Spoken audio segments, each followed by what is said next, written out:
Guantanamera, Guajira, Guantanamera, Guantanamera, Guajira. C'est l'histoire d'un procès. Un procès stupéfiant pour le peuple cubain. Pendant 3 semaines, au début de l'été 1989, un tribunal militaire juge un homme, un héros de la Révolution, maintenant dénoncé comme traître. Tous les soirs, le procès est montré à la télévision. Pas en direct, car il faut éviter les surprises, avec quelques heures de retard, pour prendre le temps de remonter les images et s'assurer qu'elles soient conformes aux thèses officielles. Principal accusé, le général Arnaldo Ochoa Sánchez, communément appelé Ochoa. Il vient d'avoir 49 ans, il est l'un des plus anciens compagnons de Fidel Castro. Il avait 16 ans lorsqu'il s'est battu aux côtés de Che Guevara et de Fidel Castro. Après le triomphe de la Révolution, il était parti en Union soviétique pour se former dans une école militaire. De retour à Cuba, Ochoa est nommé général par Raúl Castro, le frère de Fidel Castro. Les 2 frères, Raúl et Fidel, lui confient des missions de confiance. En 1963, il est en Algérie. En 1968, au Congo belge. Et 10 ans plus tard, en 1978, on le retrouve au Nicaragua. Ces expéditions sont financées par le bloc soviétique. Mais en 1986, c'est le grand tournant. Gorbatchev accède au pouvoir en URSS. Il renoue les relations avec les États-Unis. C'est la fin de la guerre froide. Cuba, au large des côtes américaines, se trouve privé de tout soutien financier du grand frère soviétique. De leur côté, les Américains renforcent l'embargo qui pèse depuis les années 60. L'économie de l'île s'effondre, la population en paie le prix. Pourtant, Fidel Castro ne cède pas. L'affrontement avec l'ennemi américain le conduit jusqu'en Afrique, en Angola, en pleine guerre civile. 70 000 soldats cubains sont sur le terrain, la CIA, l'Afrique du Sud aussi, avec des équipements militaires d'une supériorité écrasante. 1987, pour éviter la défaite, Fidel Castro envoie son meilleur général, Arnaldo Ochoa Sánchez. Un an plus tard, les Cubains et leurs alliés angolais ont repris l'offensive. Le général Ochoa a rempli sa mission. Décembre 88, des accords de paix sont signés aux États-Unis. Le général Ochoa rentre à Cuba. Il s'attend à recevoir le commandement de l'armée occidentale, celle qui protège la Havane et Fidel, celle qui fait face aux États-Unis.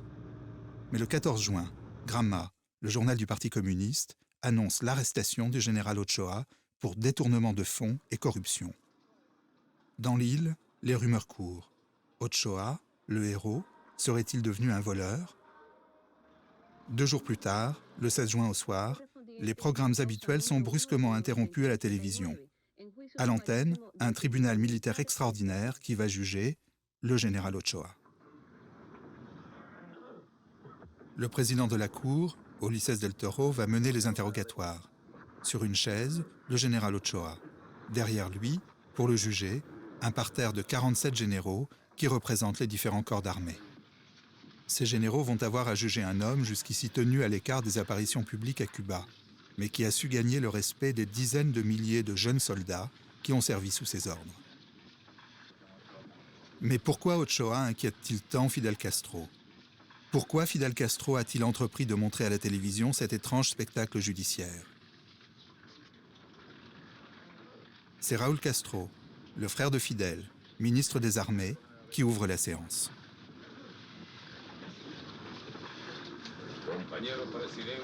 Camarades présidents du tribunal d'honneur,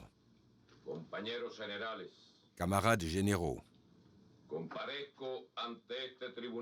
je comparais devant ce tribunal d'honneur dans l'intention de contribuer à l'analyse des faits qui ont conduit à l'arrestation du général de division Arnaldo Ochoa Sánchez le 12 juin passé.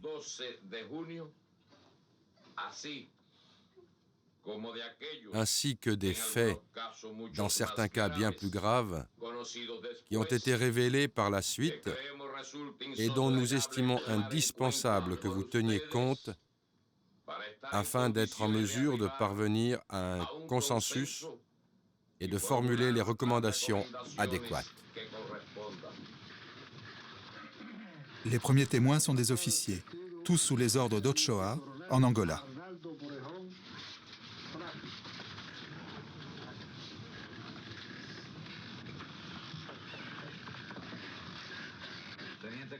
Lieutenant-colonel Arnaldo Morejón Plat, vous devez vous en tenir dans votre déclaration à la plus stricte vérité. En ma qualité de président du tribunal, je vais vous poser quelques questions.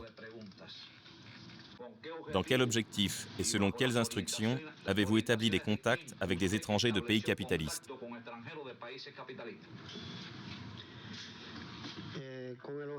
L'objectif était d'effectuer quelques ventes de produits. Cette vente de produits avait pour objectif de chercher ou obtenir de l'argent pour aider l'économie du pays. Qui vous a donné Cette instruction, je l'ai reçue personnellement du général de division Arnaldo Ochoa Sanchez. Concrètement, que vous a-t-il dit? Il m'a dit presque textuellement que ces opérations étaient autorisées par le ministre des FARC et le commandant en chef, et que personne n'emmènerait quoi que ce soit à la maison, mais que tout l'argent obtenu servirait à aider à résoudre les problèmes de l'économie nationale.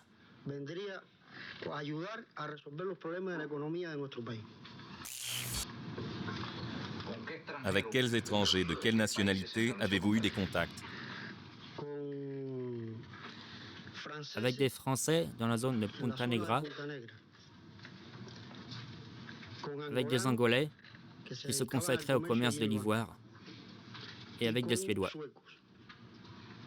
Quelles transactions ont-elles eu lieu? En vérité, quelques transactions ont débuté, mais aucune d'entre elles ne s'est concrétisée. Dans le cas de Punta Negra, l'objectif était la vente de poissons et de viande. Et dans le cas de Luanda, avec quelques commerçants angolais, les mêmes produits et d'autres produits alimentaires.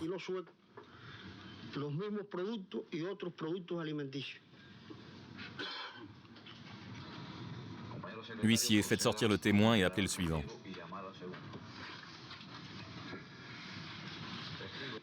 Témoin, vous devez vous en tenir dans votre déclaration à la plus stricte vérité.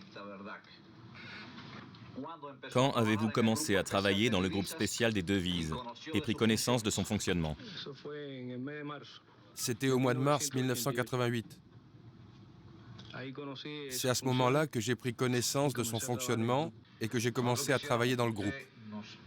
Nous souhaiterions que vous nous expliquiez auprès de qui vous effectuiez les échanges de produits et que vous vous référiez concrètement à la contrebande avec les Angolais et avec les étrangers. Eh bien, en ce qui concerne les échanges de produits que je faisais, c'était avec les commerçants qu'il y avait en Angola, dans ce qu'on appelle le marché noir ou Candonga, comme on l'appelle là-bas. C'est dans ces lieux que j'échangeais les produits et j'achetais tout ce que l'intendance ne pouvait me procurer parce qu'on en manquait. Dans ce cas, par exemple, des bananes, des salades, de la viande, des fruits, des légumes, tout ce dont nous manquions, et j'échangeais ces fournitures contre des produits. Quelle était la finalité de ces produits que vous échangez? Ces produits, l'objectif final, c'était d'obtenir des dollars à travers eux. À part ce troc ou cette contrebande, quel genre d'affaires réalisiez-vous dans le but d'obtenir des devises? Dans le but d'obtenir des devises, j'ai reçu l'ordre du lieutenant, du colonel Antonio, et directement du général de division Arnaldo Ochoa, de vendre du sucre contre des dollars. Quel lien y avait-il dans ce sens avec les diamants? Ça n'a pas marché. Il fallait continuer à vendre du sucre, car ça n'a pas marché. Tu n'étais pas choqué par le fait que les soldats et les officiers de la mission ne pouvaient pas faire ce travail, ce commerce, ce candonguero dans la ville de Luanda, alors que toi, tu étais autorisé à le faire? Ça ne t'a jamais choqué? Ça ne t'a pas choqué que dans les réunions du parti, on discute de marché noir auquel se livrent des officiers et des soldats, et que malgré ça, tu le pratiquais dans une impunité totale? Ça ne t'a jamais choqué? Non, puisque c'était mon travail, candonguero. J'avais une autorisation et ma fonction, c'était de gérer ce qui manquait à la base. On me donnait des produits, il y avait un plan sur lequel apparaissaient les produits qu'on me fournissait, par écrit, trimestriellement, sucre, sardines, etc., donc destinés au troc, pour faire ce candonguero officiel autorisé par le général de division Arnaldo Ochoa avec sa signature. Ce qui fait que pour moi, ce n'était pas du marché noir, c'était mon travail habituel. Et ça ne te choquait pas que toi tu puisses le faire et que les autres ne puissent pas? Non, ce qui me choquait, c'était de devoir m'habiller en civil pour faire ça, mais pas le reste. Non, le reste, je le faisais bien, je le faisais en cherchant et en travaillant. Chaque fois que je trouvais des bananes, je les payais volontiers parce que ça se transformerait en argent pour Cuba. Je le faisais. Si on m'avait demandé du venin de serpent, je l'aurais cherché et je l'aurais ramené.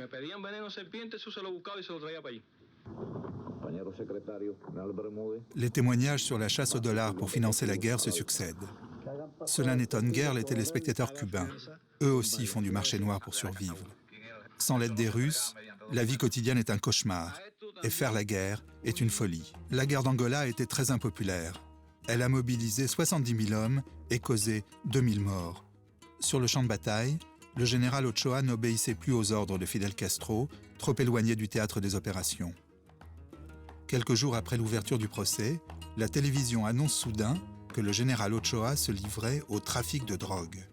Son aide de camp est appelé à la barre pour en témoigner.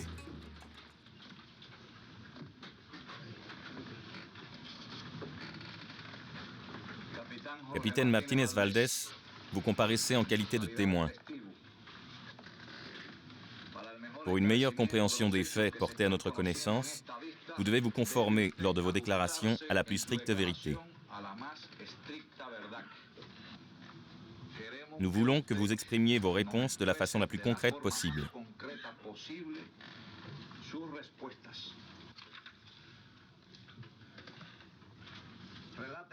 Au cours des voyages en Colombie, avec qui êtes-vous entré en contact et dans quel objectif? Le voyage en Colombie se produit alors que j'étais déjà en République populaire d'Angola. Je reçois l'ordre du général de division Ochoa d'aller à Cuba et d'entrer en contact avec le colonel Antonio de la Guardia. Celui-ci ayant reçu une invitation du trafiquant de drogue Pablo Escobar à faire une visite à sa propriété de Colombie pour mettre quelques transactions au point.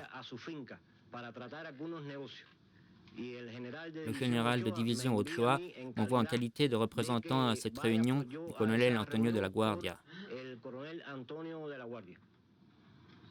Je continue? Continuez. Les Colombiens ont fait plusieurs propositions. Leur première demande concernait du papier-monnaie permettant de fabriquer des dollars légaux. Ils s'étaient procuré une machine et n'avaient plus besoin que de papier. Une autre de leurs propositions concernait l'installation d'une usine d'un laboratoire de cocaïne, ici à Cuba. Une autre proposition concernait la possibilité de faire des mouvements maritimes de navires en provenance de Colombie et à destination des États-Unis en les faisant passer par Cuba. Un autre point qu'ils exposent, c'est... Je ne m'en souviens plus. Mais l'autre point qu'ils exposent concerne la drogue entre le Mexique et la Colombie. Quel engagement a-t-on pris par rapport à ces propositions? L'engagement du groupe cubain a été, la seule chose qu'il a acceptée, c'était de gérer le papier-monnaie et de les aider à faire passer les navires de Colombie aux États-Unis par Cuba. Les étapes suivantes? Pour les étapes suivantes, je suis allé en Colombie en tant que... avec un faux passeport. Là-bas, je me suis adressé tout d'abord aux frères de Pablo Escobar. Et ensuite, on m'a emmené dans la maison, à la propriété de Pablo Escobar. C'est une propriété éloignée de Medellín, entourée d'une garnison, d'une force de sécurité. Et c'est là que s'est déroulée la réunion avec Pablo Escobar, le trafiquant de drogue Pablo Escobar. Le contenu de cette réunion, c'était là. On a parlé de blanchiment, d'argent. Ils n'étaient pas intéressés par le blanchiment d'argent aux États-Unis. Ils ont demandé à acheter des missiles sol-air pour pouvoir se défendre, pour la défense personnelle d'Escobar, étant donné qu'on avait déjà tenté à plusieurs reprises de le capturer. Et ces tentatives se faisaient par hélicoptère. Ils cherchaient donc des missiles sol-air pour se défendre contre ce genre d'attaque.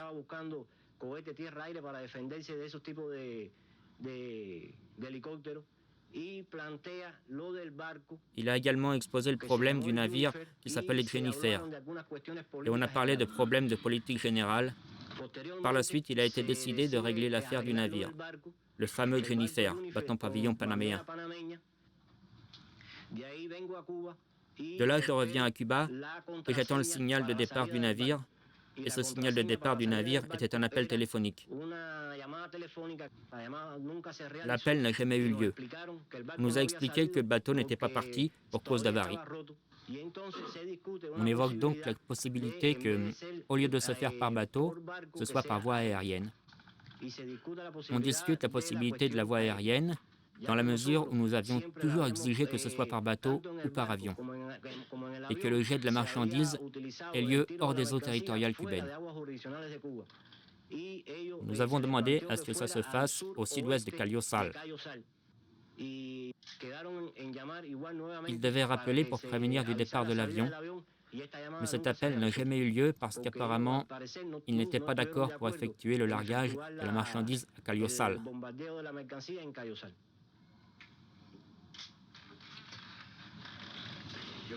Je voudrais que vous nous expliquiez comment vous rendiez compte à Ochoa de ces questions et quelles instructions vous receviez de lui pour mener à bien ces transactions.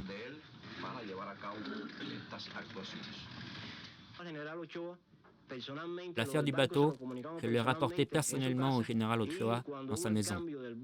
Et lorsqu'il y a eu ce changement du bateau pour l'avion, nous le lui avons rapporté au cours d'un appel téléphonique qu'il nous a fait depuis l'Angola à notre maison de La Havane. Après cela, nous avons cessé toute activité de ce genre. Ça a pris fin en 88 parce que le général de division Ochoa, en 89, a décidé de ne plus continuer à travailler. Vraies ou fausses, ces révélations réjouissent les grands détracteurs de Cuba, les États-Unis. Quant au peuple, il s'étonne qu'une affaire aussi délicate soit révélée au grand jour. Le lendemain, le journal Gramma annonce une nouvelle inquiétante. Le ministre de l'Intérieur a été arrêté et emprisonné. Des centaines d'officiers ont été licenciés. Tony de la Guardia, un haut gradé du ministère de l'Intérieur, a été arrêté pour trafic de drogue. Comme Ochoa, c'était un homme de confiance de Fidel Castro. En 1959, il rompt avec ses origines bourgeoises pour rejoindre le camp révolutionnaire, à l'âge de 17 ans. Dès lors, il est recruté par le ministère de l'Intérieur, où Fidel Castro lui confie des missions délicates. Depuis 1980, il est chargé des opérations secrètes contre l'embargo. Sa tâche consiste à trouver des devises pour maintenir l'économie cubaine et financer la guerre en Angola. Arrêté pour trafic de drogue, il est appelé à comparaître comme témoin dans ce procès. Introduisez le témoin colonel Antonio de la Guardia Font.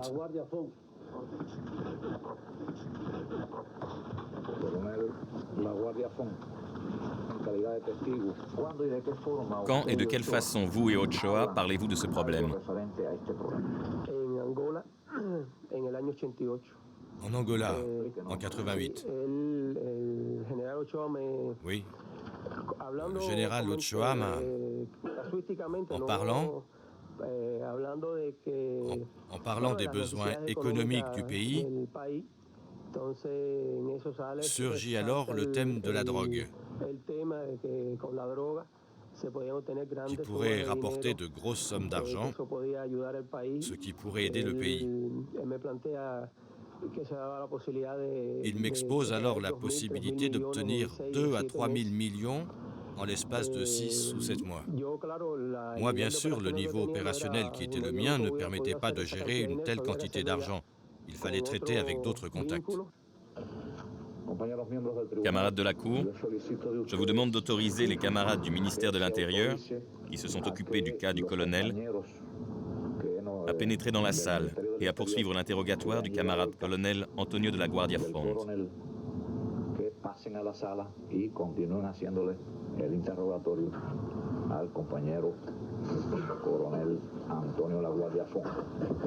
Vous êtes d'accord? Je vous demande d'entrer.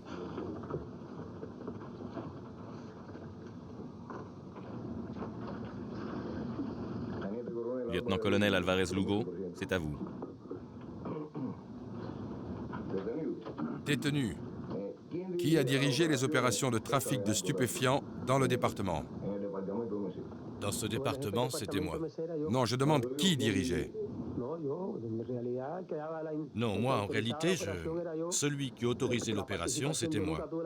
Je n'ai jamais directement participé. C'est-à-dire contrôler directement les opérations jusqu'au bout.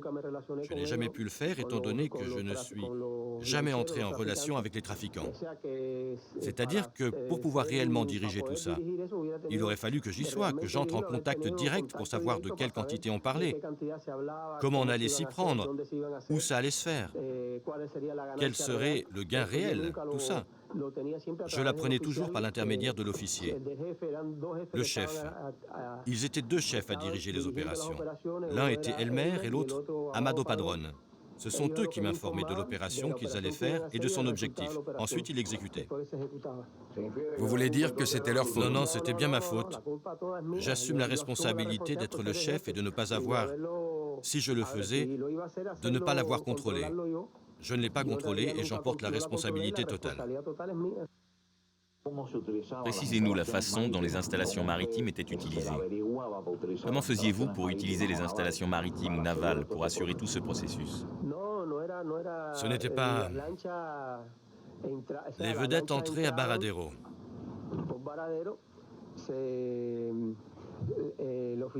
L'officier prévenait la capitainerie de Baradero qu'une vedette allait arriver avec des produits X et qu'elle était autorisée.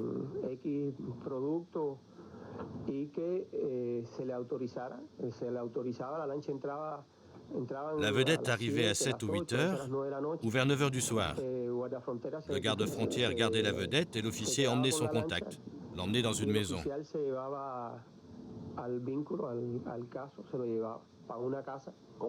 Comment faisiez-vous en sorte que le garde-frontière accepte? C'était un contact de travail normal. Le garde-frontière le considérait comme normal. C'était notre opération de travail. Une vedette arrivait. Ça faisait des années que ça se passait. Depuis 81-82. En 81, ça se faisait déjà. En 80-81. C'était une chose habituelle. L'arrivée de ces vedettes qui abordaient, les gardes-frontières les surveillaient à quai et ça ne posait pas le moindre problème aux gardes-frontières.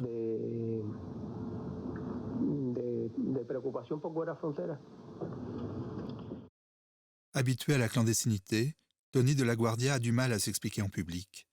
Depuis 1980, il a toujours pratiqué des trafics illicites, mais autorisés par l'État. Pour chaque guerre engagée, Congo, Éthiopie, Angola, il lui fallait faire l'impossible pour les financer. Fidel Castro ne l'ignorait pas. Certes, le trafic de drogue ne s'accorde pas avec l'idéal de la révolution, mais il est tellement profitable. Le pouvoir préfère fermer les yeux. Avez-vous pensé, à un moment quelconque, que ça pouvait être découvert? Aviez-vous calculé les conséquences de tout ce que vous faisiez? En réalité, je n'ai pas calculé les conséquences de tout ce que je faisais, sans quoi, si j'avais médité un peu plus profondément, j'étais motivé par l'intérêt de rapporter de l'argent. C'était la double tâche qu'on me confiait, celle de briser le blocus, et c'était le moyen d'obtenir diverses choses qui manquaient parfois cruellement par la voie maritime. Et la seconde, c'était de fournir des devises à mon organisme. C'était le désir de briller, de sortir du lot, d'atteindre ses objectifs. Je n'ai pas consciemment analysé ce que je faisais, ni les conséquences que ça pouvait avoir. Vous êtes un officier professionnel et vous connaissez les risques que cela comportait pour le pays et pour la sécurité du pays.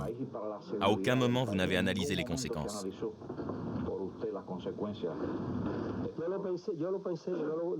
J'y ai pensé, je ne peux pas dire le contraire.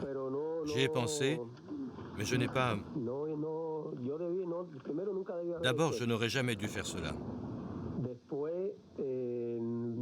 Ensuite, j'y ai pensé, mais j'aurais dû prendre la décision. À plusieurs occasions, j'ai décidé de ne pas le faire. J'avais l'intention de ne plus jamais faire d'opération de cette nature. Puis 3 ou 4 mois passés sans activité. L'argent manquait et donc les officiers venaient constamment. Il y avait aussi cette pression, celle des officiers qui ne voulaient pas perdre leur contact, atteindre leurs objectifs.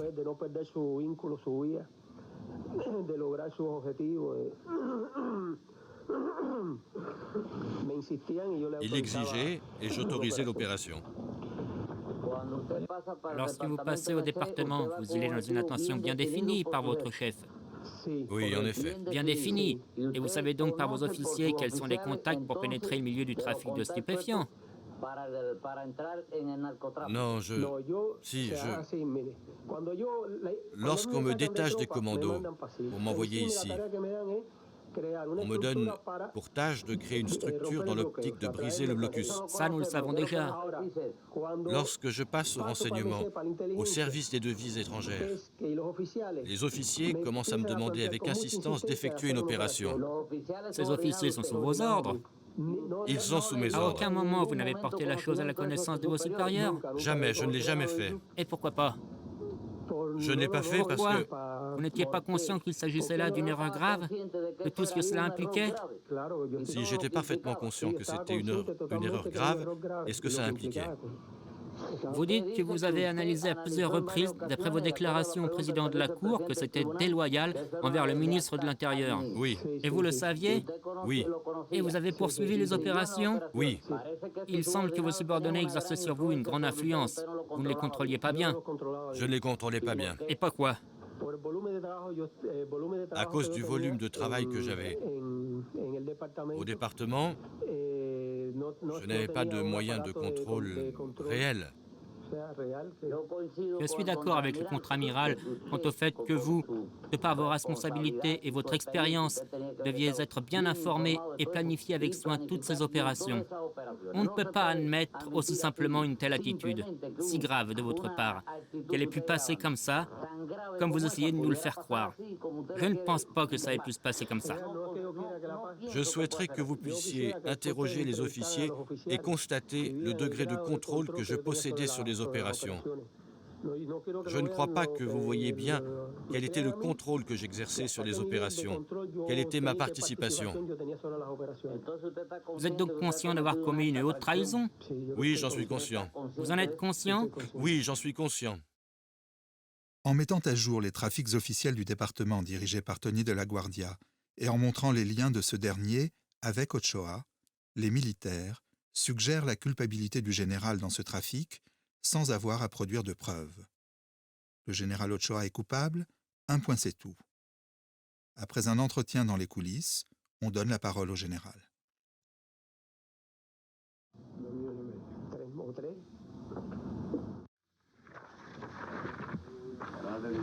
Général de division Ochoa Sanchez, vous pouvez exposer ce que vous estimez nécessaire en rapport aux accusations qui pèsent sur vous.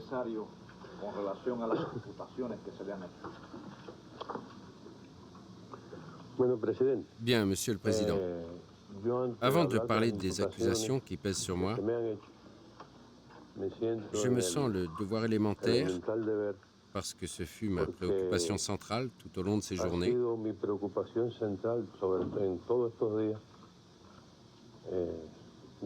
j'ai consulté toute la presse, la télévision, la radio, le discours du ministre, les opinions des ouvriers, leurs répulsions, tout ça. Et entre parenthèses, je pense comme eux. En aucune façon dans ma vie, je n'essaierai de justifier aucun acte de ce genre. À présent, ma préoccupation centrale a été non pas ma personne, mais la révolution. Pourquoi? Parce que la révolution, à travers toute l'histoire, a toujours eu une politique très claire, très définie, par rapport aux agissements des trafiquants de drogue.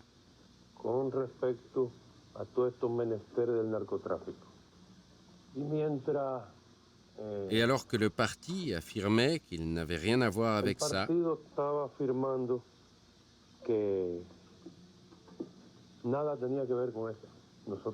nous étions au cœur de ces agissements.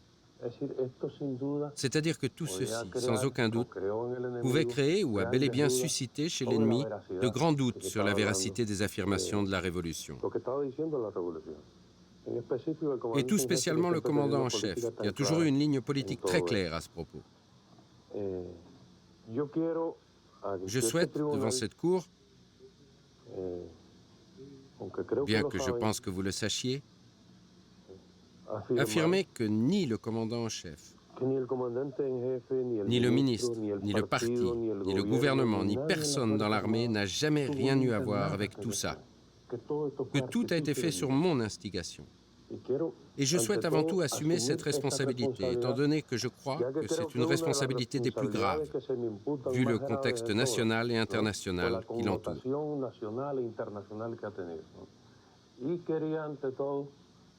Et je voulais avant tout faire, c'est-à-dire déclarer cela devant vous. Parce que vraiment, je le répète, il n'y a rien dans mon esprit de personnel, bien loin de là.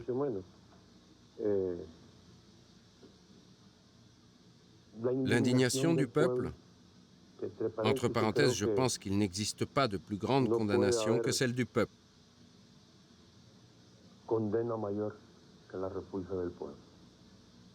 Il n'y a aucune réponse possible à ça. Je suis le responsable matériel, celui qui a imaginé tout ça, moral, de toutes les manières. Ceux qui m'ont suivi là-bas n'ont rien fait qui ne soit de mon fait.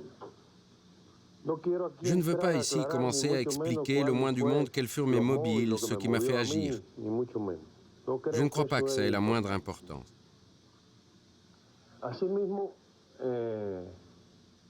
De plus, je suis conscient, dans ce cas particulier, au sein du corps des généraux, de la tâche sur l'honneur des généraux dont je suis responsable.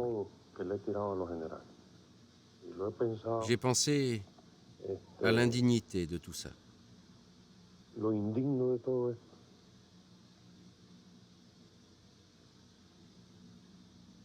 J'ai pensé que la trahison est la trahison, quelle qu'elle soit.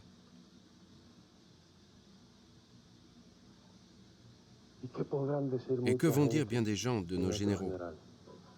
Hier, un bandit a trahi le général Del Pino. Je sens en moi la profonde douleur d'avoir fait cette tâche sur notre corps des généraux.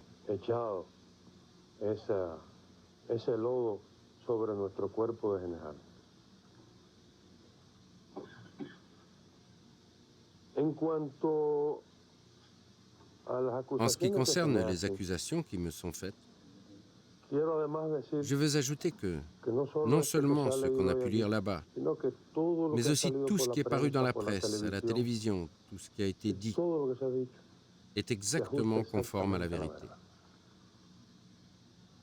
Et je crois que le récit qui vient d'être fait est bien plus explicite que tout ce que je pourrais dire.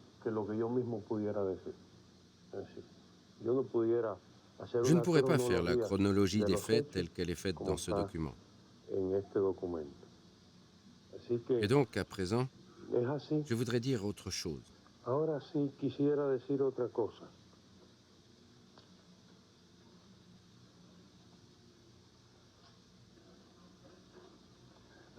Quelque chose qui est exactement ainsi. J'y ai beaucoup pensé. J'ai pensé, que dire ici aujourd'hui? Parmi toutes ces choses, comment être le plus concis possible et faire passer l'idée de notre responsabilité?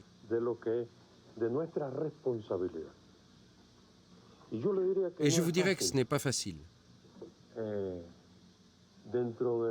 Au sein des tourments que j'ai vécus et que je vis pour avoir trahi la patrie, de se concentrer sur les motifs qui, petit à petit, m'ont amené à ce stade de dépravation.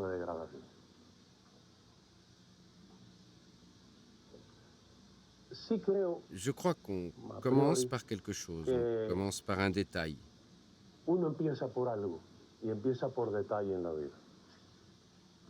Je dirais qu'on commence par grogner quand on reçoit un ordre et qu'on finit par penser que tout ce qui vient du commandement est mauvais.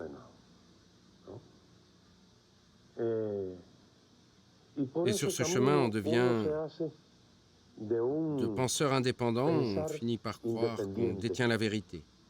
Et on justifie soi-même les horreurs que l'on commet.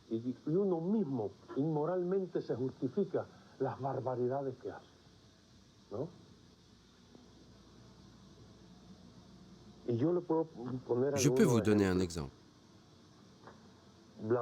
La vérité est ici, telle que je me la représentais à un moment donné.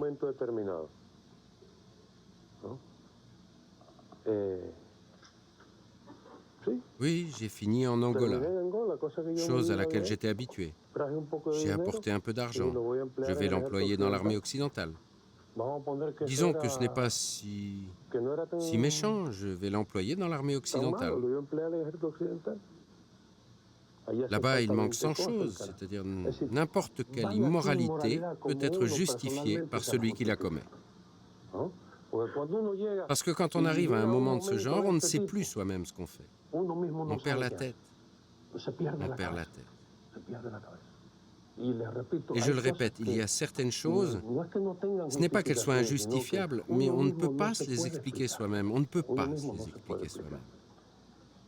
Et ce n'est pas par manque de courage, mais les mots manquent, parce que vous et le peuple n'êtes pas les seuls à être indignés. Moi aussi, je suis indigné par moi-même. Parce que s'il y a un être humain qui n'avait aucune raison de faire ça, c'est bien moi. Pour quelque motif que ce soit. Bien sûr, on fait des choses et des choses et des choses isolées. Et lorsque je les vois aujourd'hui, on voit la grande horreur qu'on a commise. Sur le moment, on ne le voit pas comme ça. Mais il n'y a aucun doute que c'est de là que vient la dépravation. Problèmes moraux, problèmes de tout genre que je ne pense pas utile de répéter.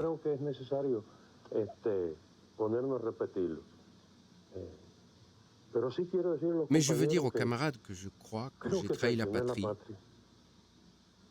Et je vous le dis en tout honneur, la trahison se paye de la vie.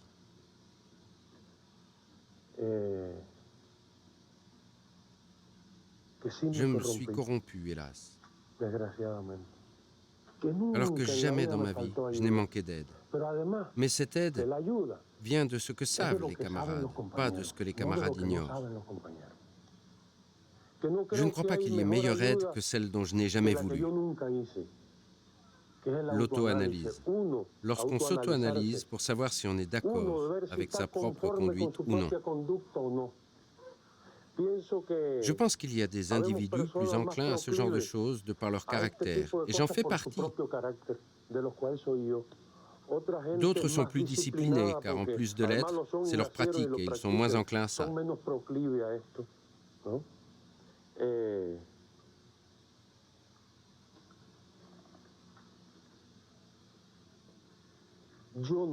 Je n'ai jamais utilisé l'auto-analyse comme une arme pour défendre ma conscience. Je crois que je ne l'ai jamais utilisée.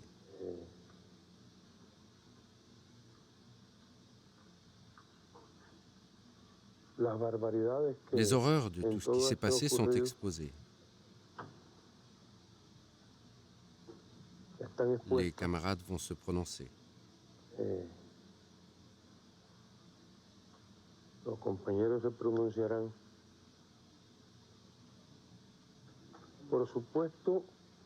Bien entendu, je suis conscient que ce n'est pas ce qui me reste à vivre, que même 200 ans de vie héroïque ne me donneraient pas un bilan utile à la Révolution.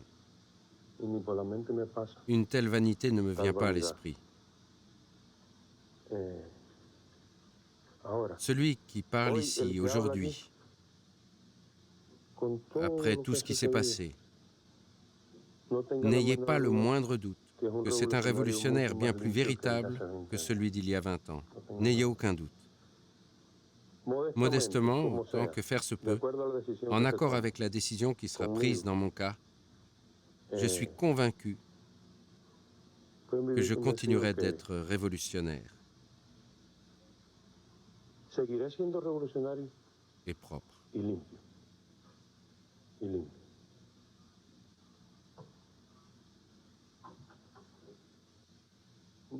ne peux pas vous dire autre chose que peut ressentir un être humain. C'est un problème d'expression, par sa propre faute. Je crois qu'aujourd'hui, le tribunal de ma conscience est plus sévère que cette cour.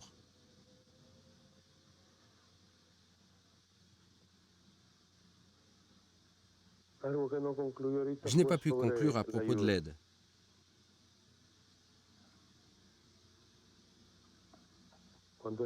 Lorsque le ministre m'a appelé, je crois que j'aurais dû commencer par là, il m'a appelé à 2 reprises.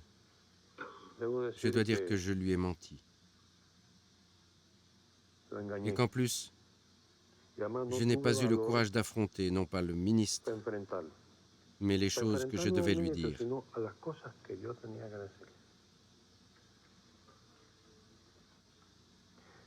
Lorsque je m'y suis décidé, il était trop tard. Et je m'y suis décidé parce que je savais que ça allait se savoir, pas parce que j'aurais pu m'en tirer. Car je suis sûr d'une chose. Que ça ait été découvert ou que je l'ai dit moi-même, l'immoralité était telle qu'elle devait avoir les mêmes conséquences. Il n'y avait pas d'autre solution. Pas d'autre solution. Et surtout, la patrie était concernée, la morale de la révolution. Entre parenthèses, je crois que le prestige, la morale et l'altruisme de la révolution cubaine ont réussi à le dépasser. Mais il n'y avait pas d'autre solution.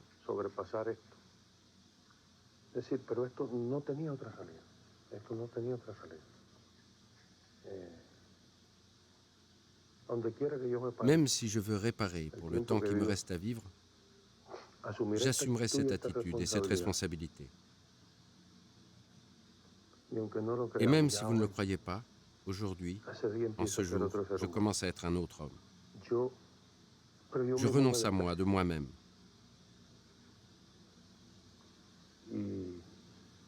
À toute raison de vivre. Et je n'espère plus rien. Ce n'est pas tout ce que je voulais dire, s'il m'est possible de continuer plus tard. Les téléspectateurs cubains sont médusés par cette longue autocritique. Ochoa ne se défend pas de l'accusation de trafic de drogue. Il ne se justifie pas, comme s'il pressentait que son sort était déjà scellé en haut lieu. A-t-il été torturé, privé de sommeil? A-t-on menacé sa famille? Comment peut-il accepter d'être si injustement traîné dans la boue? Quant au tribunal, il se garde de l'interroger sur les aveux de son aide de camp. Quand le président prend la parole, c'est pour régler ses comptes avec les Américains qu'il suppose très attentifs au déroulement de ce procès. Nous avions une série de questions à vous poser. Mais votre déposition, consistant à reconnaître les accusations et les charges qui pèsent sur vous, nous dispense de vous poser ces questions. Et nous ne souhaitons plus que vous en posez 2. La première est la suivante. Comment avez-vous été traité depuis votre arrestation? La primera pregunta es la siguiente. ¿Qué tratamiento ha recibido usted desde que fue arrestado? Parfaitement. Le traitement que la Révolution réserve à tous les détenus. Dans mon cas, je crois avoir reçu non pas un traitement de prisonnier, mais un traitement normal. Vous pouviez parler un peu plus fort. Je dis que dans mon cas, j'ai reçu un excellent traitement. Je n'ai rien à dire contre.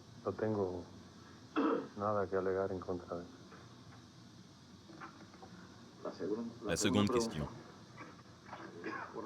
On entend dire que vous avez été arrêté pour vous être opposé à la politique de la Révolution. Je me réfère là aux éléments contre-révolutionnaires. Je me réfère à Del Pino, à Huber Matos et à leurs déclarations selon lesquelles il existerait des divisions au sein de l'armée.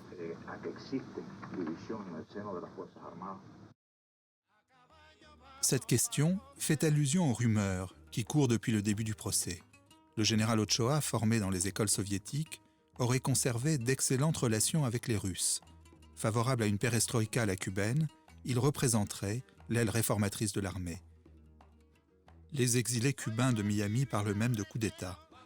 Parmi eux, un tout nouveau dissident de l'armée cubaine, le général de division Del Pino. Ancien compagnon d'Ochoa, il l'a précédé en Angola, où il dirigeait les raids aériens. Mais en décembre 1987, après un violent désaccord avec Raúl Castro, il gagne Miami. Que pouvez-vous dire de cela? Bien, dans un cas comme celui-ci, il était logique de s'attendre à ce que l'ennemi de la révolution tente de profiter de la situation.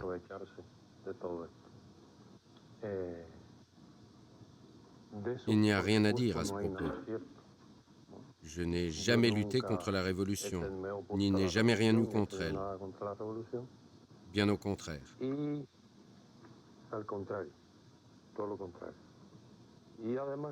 Et en plus, je crois qu'aujourd'hui, plus que jamais, au sein de la révolution du peuple cubain, au sein de l'armée, je crois qu'il existe l'esprit révolutionnaire et de fraternité le plus grand de toute l'histoire.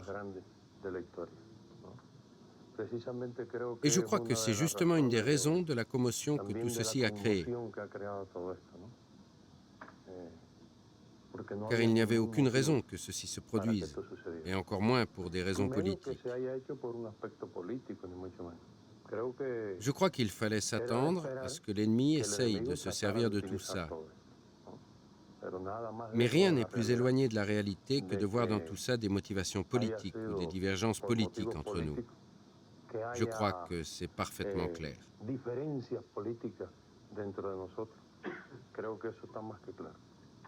Mais il ne suffit pas qu'Ochoa démente la rumeur. Raúl et Fidel Castro tiennent à démontrer qu'ils contrôlent toujours l'armée, en contraignant chacun des 47 généraux à condamner publiquement Ochoa.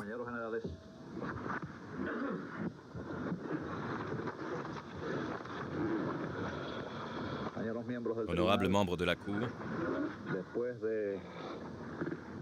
après avoir entendu le rapport présenté par le ministre des Armées, la déclaration du prévenu et des témoins,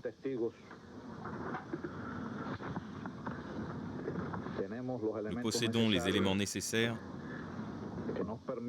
pour permettre à chacun de nous d'exposer son opinion.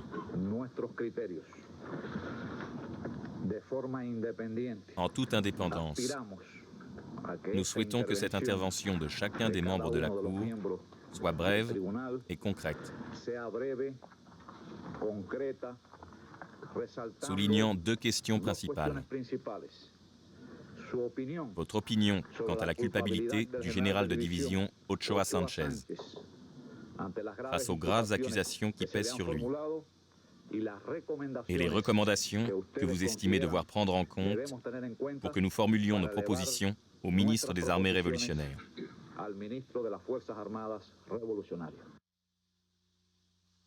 Ces généraux sont des compagnons de route d'Ochoa. Ils l'ont admiré pour ses mérites de jeune révolutionnaire et ses talents de stratège reconnus par tous. Mais de gré ou de force, ils doivent aujourd'hui le condamner. Pour beaucoup, c'est un véritable déchirement. Les camarades qui déposent doivent le faire depuis la barre. Ceux qui y sont disposés peuvent demander la parole.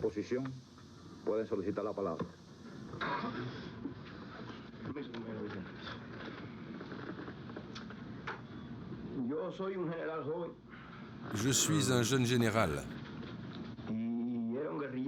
J'ai été un guérillero. Pas très téméraire étant donné les circonstances à l'époque, mais j'ai toujours eu une grande tendresse pour les anciens guérilleros et les internationalistes.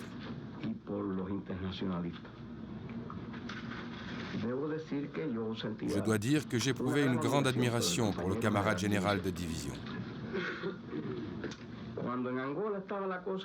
Lorsque l'armée était en Angola, j'y suis allé pour mettre en œuvre les troupes spéciales. Nous avons travaillé et j'ai profité de sa coopération, de son expérience de la guérilla et surtout de son expérience au Venezuela. C'est dire si nous l'aimions, au-delà de l'amitié qui nous lie à tous les membres de l'armée. Toute trahison est une haute trahison. Et lui-même l'a dit hier. Il n'y a qu'une seule manière de payer la trahison, et c'est avec sa vie.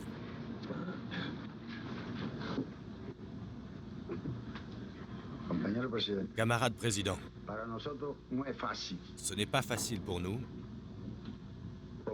parce que nous avons toujours travaillé aux côtés du camarade Ochoa.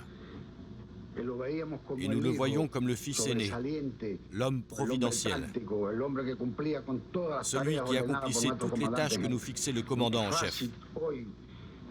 Il n'est pas facile de le voir ici, aujourd'hui, comme un traître, non seulement à notre patrie, mais à notre peuple et à notre commandant en chef. Nous demandons qu'il soit chassé de l'armée, qu'il soit dégradé, qu'il soit déchu de toutes ses décorations et de l'ordre de héros de la République qui a donné tant de joie à notre peuple lorsqu'il lui a été décerné par notre commandant en chef à Santiago de Cuba et qu'il se souvienne des mots prononcés par notre chef.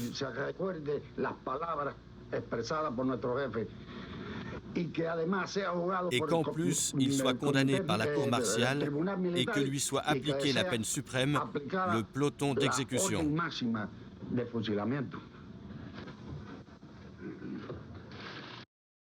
Tous les généraux ont voté la peine de mort. C'est maintenant au tour du président de la Cour de s'exprimer.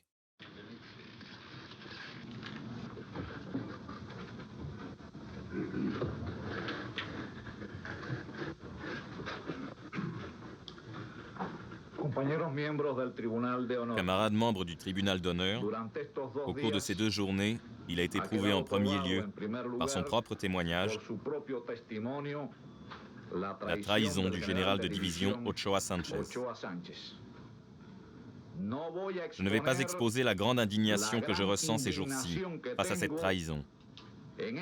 Trahison de notre peuple, du parti, de notre commandant en chef et de nous tous.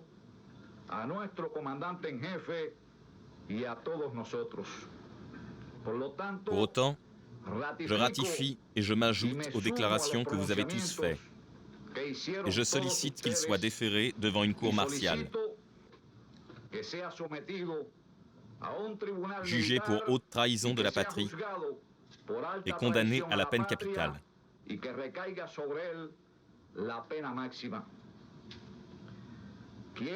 Je veux profiter de cet instant pour réfléchir avec vous. Le cas d'Ochoa nous démontre que là où il y a des défauts, les généraux des armées révolutionnaires doivent être des exemples et agir comme il convient à des communistes de la patrie de Martí, comme nous l'a toujours enseigné notre commandant en chef.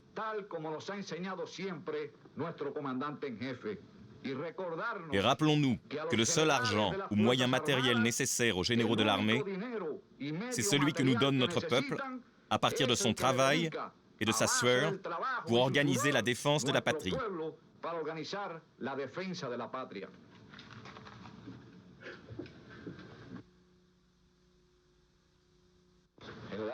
Général de division Ochoa Sanchez, levez-vous. Le tribunal vous demande d'exposer votre opinion après avoir entendu celle de tous vos camarades. Très bien. Je souhaite tout d'abord dire à tous les membres du tribunal que je conserverai une attitude digne de qui fut un général de l'armée, et jusqu'au bout. Deuxièmement, leur dire que je n'ai absolument aucun reproche à faire à tout ce qui a été dit ici, car je partage toutes les opinions qui ont été exprimées jusqu'à présent.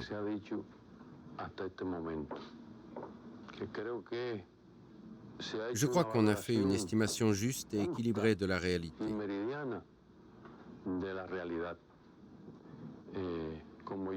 Comme je l'ai dit moi-même hier, je crois fermement et consciemment à ma culpabilité.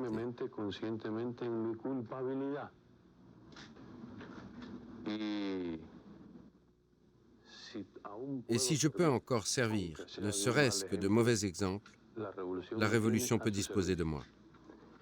Et cette condamnation, qui peut bien entendu être au peloton d'exécution, Si elle survenait à cet instant, je vous promets à tous que ma dernière pensée sera pour Fidel et pour la grande révolution qu'il a donnée à ce peuple. Merci. Ces paroles pleines de dignité impressionnent les Cubains. Les rapports des services de renseignement désignent le général Ochoa comme l'homme le plus populaire de Cuba et dans la diaspora cubaine. Sur les murs de la Havane, les graffitis de son nom fleurissent. Fidel Castro a tout prévu, sauf que cet homme devienne un héros populaire. Alors, il faut tout faire pour le salir.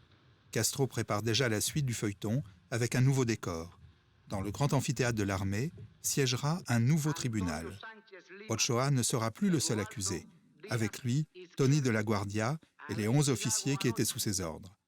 Avant le début du spectacle, Fidel Castro leur fera savoir le motif de leur comparution. Les Américains auraient découvert leur trafic de drogue.